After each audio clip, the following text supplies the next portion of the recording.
보아스가 이제 보금자리를 꾸몄습니다. 이 모든 것이 이 나오미가 이 모압으로부터 와서 그리고 룻이 첫 번째로 그 노동의 현장 가운데 보아스의 밭 가운데 가서 받은 은혜, 그 은혜를 실마리로 잡아서 그 꼬투리를 잡고 붙들고 또 고민하고 기도하고 소망을 구하였던 그 결과 나오미의 또 며느리를 향하여 권면하고 내보낸 결과 얻어진 일이었습니다. 보아스도 생각하고 있었지만 아마 그날 밤에 룻이 오지 않았더라면, 룻이 온 것이 정욕에 의한 것이 아니라 욕망에 의한 것이 아니라 그 어머니였던 시어머니였던 나오미의 권면과 그리고 이스라엘의 거룩한 율법에 의한 것이라는 사실을 알고 그때에 이제 보아스도 마음이 움직였고 이미 있었던 마음을 내비쳐 그리고 기업 물을 자로 행동하고 그리고 이제 결혼식을 하게 된 그 결과 얻어진 일입니다.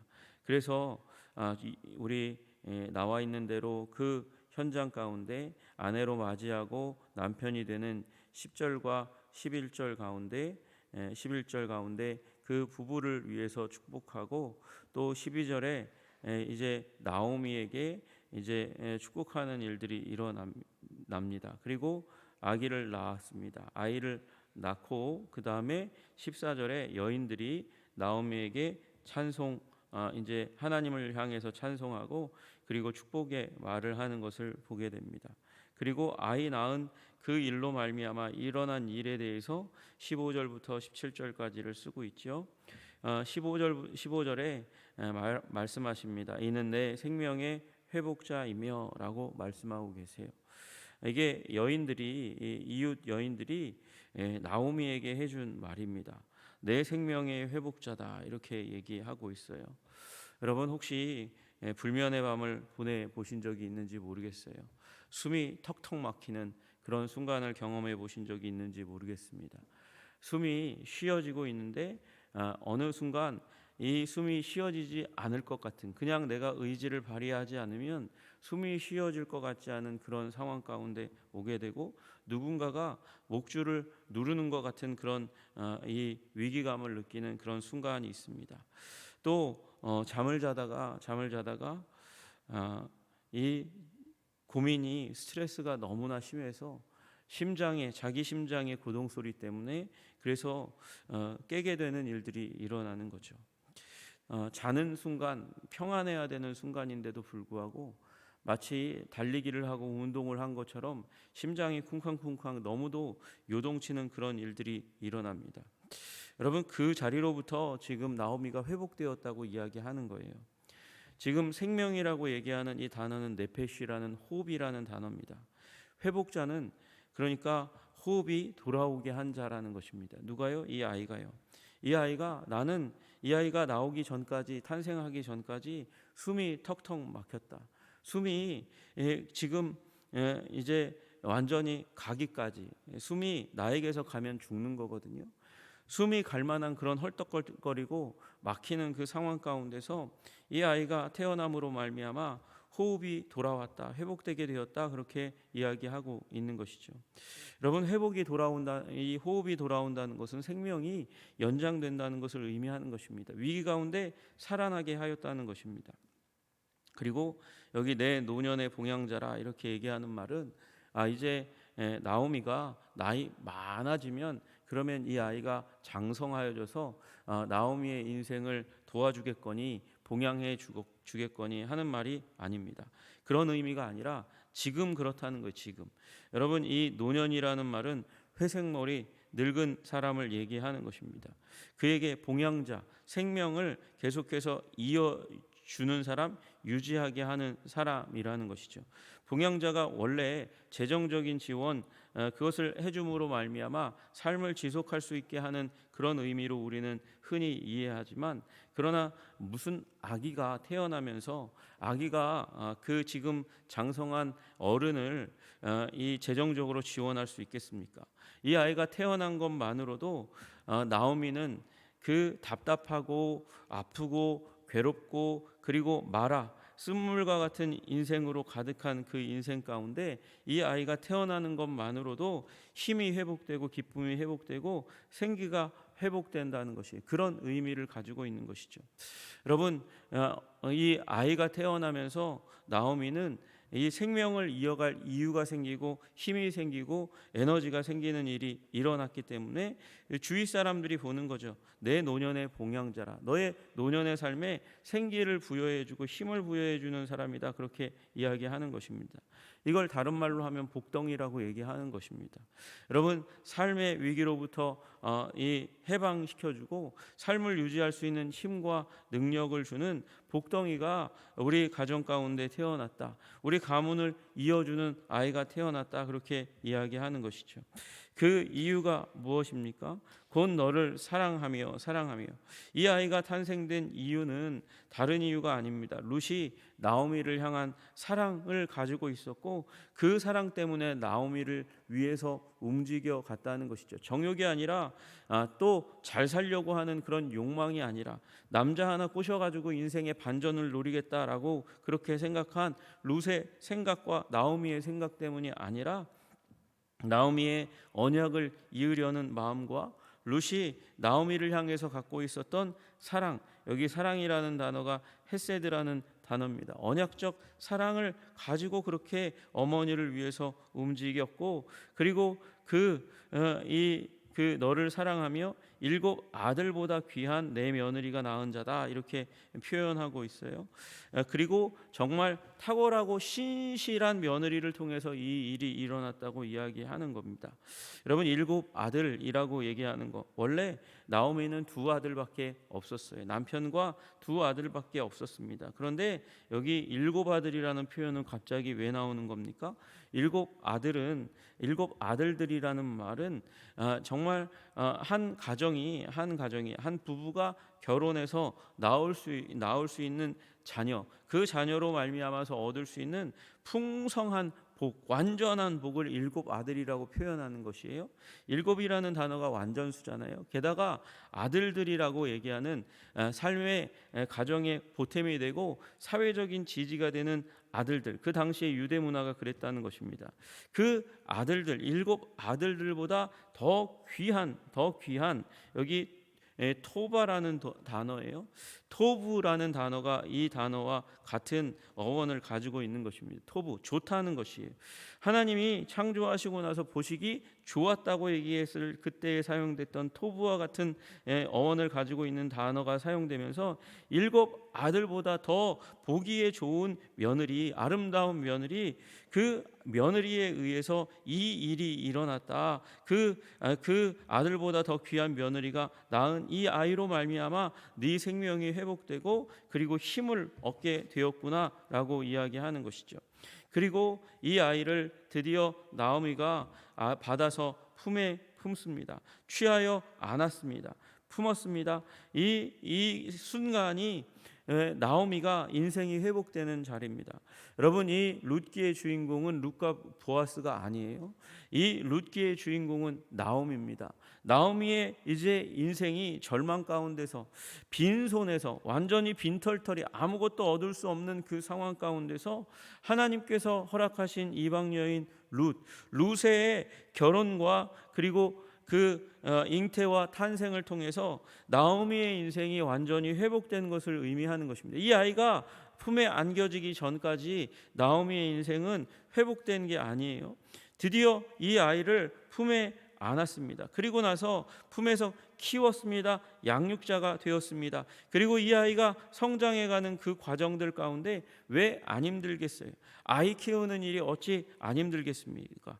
그 아이들 키우는 일이 힘들고 괴롭고 어려운 일이지만 한순간도 눈을 놓칠 수 없는, 관심을 뗄 수 없는, 그래서 피곤한 일이지만 그럼에도 불구하고 그녀가 나오미가 양육자로 품에 안고 양육자가 되어서 키워 나아갑니다.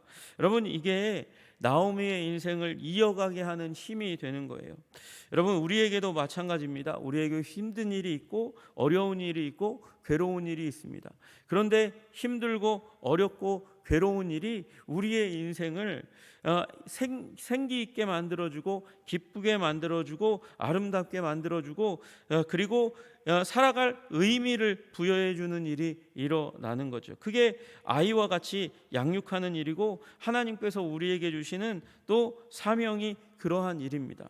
여러분, 그러므로 여러분 우리 삶 가운데 주어지는 하나님이 주시는 과업을 가벼운 것으로 여기지 마시고 그것을 귀하게 여기며 그리고 소중하게 여기며 품에 품고 이어가시는 여러분들 되시기를 주님의 이름으로 축복합니다. 그래야 힘이 생기는 것입니다. 그래야 삶이 이어지는 것입니다. 그래야 우리 삶의 미래가 열리게 되는 것이죠. 그 아이의 이름을 어떻게 지었나 보니까 17절에 그의 이웃 여인들이 그에게 이름을 지어주었습니다. 지어주되 나오미에게 아들이 태어났다 하여 그의 이름을 오벳이라 하였다 하는 겁니다. 오벳이라 하였다 그렇게 얘기합니다. 이거 이상한 일입니다. 아이가 태어나면 그 아이의 이름은 아버지가 지어줘야 되는데 아버지가 안 지어줘요. 아버지가 보아스가 짓는 게 맞는 건데 보아스가 안 지어줘요. 왜요? 이 아이는 나의 가계를 이을 아이가 먼저가 아니라 오베데돔의 가정 그리고 말론의 가정을 이을 자이기 때문에 그래서 나오미 당신께서 지으셔야 됩니다. 그렇게 양보한 거죠. 여기에 보아스의 아름다운 인격이 보입니다. 그리고 그 이름을 나오미가 함부로 짓지 않습니다. 나오미가 보여주고 있는 모습, 그 모습 하나만 딱 보고도 이웃 여인들이 이 아이의 이름을 금방 캐치합니다. 지어냅니다. 그게 오벳이라는 거예요. 이 오벳이라는 뜻은 섬기는 자, 봉사자, 종이라는 말입니다. 오벳은 태어나고 그리고 태어나면서 나오미의 품에 안기는 그 순간부터 나오미를 섬기는 자였다는 것입니다. 방금 우리 15절에서 나눈 그 말대로 나오미를 섬겨서 그냥 아기로 버둥거리고 기어다니고 울고 젖을 먹는 그 모든 과정 자체가 다 이제 나오미를 섬기는 일이었다는 것입니다. 나오미를 아름답게 만들고 힘있게 만들고 거룩하게 만드는 일이 이 아이로부터 뿜어져 나오고 있기 때문에 그래서 오벳, 나오미를 섬기는 종이라고 태어나면서부터 섬기는 자라고 그렇게 지은 거죠. 여러분, 우리가 그런 존재라는 사실을 깨달아 아시기를 주님의 이름으로 축복합니다. 여러분, 이러한 존재가 여러분과 저라는 사실을 알아야 돼요. 누구에게요? 하나님에게요. 우리는 무슨 일을 해서가 우리가 무슨 거룩하고 위대하고 아름다운 일을 해서 하나님을 기쁘게 하는 존재가 아닙니다. 우리는 그저 주님께서 이 땅 가운데 태어나게 하시면서부터 하나님의 형상으로 회복되면서부터 하나님의 기쁨이 된 하나님의 자녀라는 사실을 깨달아 아시기를 주님의 이름으로 축복합니다. 여러분, 그렇잖아요. 아이가 100점을 맞아오면 기쁘고 즐겁습니다. 행복합니다. 그게 부모된 마음입니다. 그러나 반대로 생각하면 아이가 성적이 안 오르는데 버둥거리고 스트레스 받고 아파하고 가슴 치고 눈물 흘리면 차라리 100점을 향해서 노력하지 않는 모습이 더 맞는 모습이에요. 더 부모를 기쁘게 만드는 모습인 거죠. 여러분, 주님께서는 우리가 스트레스 받으면서 괴로워하면서 이 인생 살기를 원하시지 않으십니다. 오히려 그 존재 자체로 기뻐하고 즐거워하시는 하나님이십니다. 오히려 우리가 더 스트레스 받아야죠. 저 사람과 비교해서 내가 더 좋은 인물이 되지 못하고 저 사람과 더불어서 저 사람과 비교해서 내가 더 많은 것을 드리지 못하는 것으로 인해서 답답하고 열등감을 느끼고 비교의식 가운데 들어가는 것, 그게 더 나쁜 것입니다. 그 자리를 버려야 됩니다. 우리는 그 존재만으로도 하나님께 인정받고 사랑받고 귀하게 여겨지고 우리의 존재, 하나님을 사랑하는, 하나님께 회복된, 하나님을 향하여 믿음을 표현하고 하나님을 향하여 사랑을 표현하는 그 존재만으로도 하나님의 기쁨이 되는, 하나님을 섬기는 하나님의 오벳, 하나님의 종이라는 사실을 깨달아 아시는 여러분들 되시기를 주님의 이름으로 축복합니다. 그리고 이러한 가정 가운데 태어난 이 오벳이라는 아이가 드디어는 이제 이 메시아의 계보를 잇는 것이라고 말씀합니다. 여러분, 그래서 이 룻기는 다윗이 이미 태어난 그 상황 가운데 쓰여진 책이잖아요. 왕가의 족보가 어떻게 형성되었는가를 말씀하시는 책인 거예요. 그리고 나중에 돼서 예수님이 오고 난 다음에 보니까 이게 단순한 왕가의 계보가 아니라 메시아의 계보라는 사실을 발견하게 되는 책이 바로 이 책입니다. 누구를 통해서 이 일이 일어났습니까? 모압 여인, 이방 여인, 그리고 소망이 끊어진 한 늙은 여인을 통해서 이 일이 일어났습니다. 보아스는요, 가정에 아이가 없는 이 사람도 대가 끊어진 사람이었습니다. 사실 정말 비루한 소망이 없는 세 사람이 만나면서 소망이 탄생하는 일을 우리는 보게 되는 것이죠. 여러분, 소망 없는 자들이 만나서 소망이 생기고 열매가 생기고 쓴물이 그리고 기쁨으로 바뀌어지는 현장을 아십니까? 그것이 바로 교회라는 현장입니다. 여러분, 우리 귀하게 여기시기를, 보잘것없어 보이는 우리 지체라 해도 귀하게 여기시기를 주님의 이름으로 축복합니다. 그렇게 소망이 없고 힘이 없고 능력이 없고 가슴에는 한탄과 그리고 눈에는 눈물뿐인 사람들도 손을 잡으면, 그리고 기도하기 시작하면 거기에 하나님께서 삶을 회복시키시고 소망으로 가득하게 하시는 일들로 우리들을 채워주실 줄로 믿으시기를 주님의 이름으로 축복합니다. 그 안에 서시는 여러분과 제가 되기를 주님의 이름으로 축복합니다. 기도하겠습니다. 하나님 아버지, 우리 한 아이가 태어났습니다. 그러나 그 한 아이가 태어나면서부터 나오미는 호흡을 회복했습니다. 끊어지는 숨을 회복하는 일들이 일어났고, 그리고 노년의 삶을 이어갈 수 있는 힘과 능력이 이어지게 되었습니다. 주님, 우리들에게도 하나님 아버지, 우리 삶을 이어갈 이유들을 허락하여 주시고 일할 수 있는 목적을 허락하여 주시기를 간절히 소원합니다. 그래서 말미암아서 주님을 기쁘게 하고 주님을 아버지 환희에 넘치게 하고 우리 삶도 환희에 넘치게 하시는 하나님의 은혜가 임할 수 있도록 주님 도와주시고 인도하여 주시옵소서. 우리가 주님의 오벳이 되기를 원합니다. 주님을 섬기는 종으로 아름답게 힘있게 살아갈 수 있도록 주님 우리를 도와주시옵소서. 이미 하나님께 우리는 예수님을 구주요 주님으로 영접하면서 하나님을 기쁘게 하는 자녀임을 깨닫고, 다만 하나님을 기뻐하고 즐거워하는 자로 아버지 우리의 신앙생활을 계속해서 이어갈 수 있도록 주님 도와주시옵소서. 말미암아 우리 삶을 소망으로, 열매로, 기쁨으로, 희망으로 채워주시기를 간절히 소원하며 예수님 이름 받들어 기도드리옵나이다. 아멘.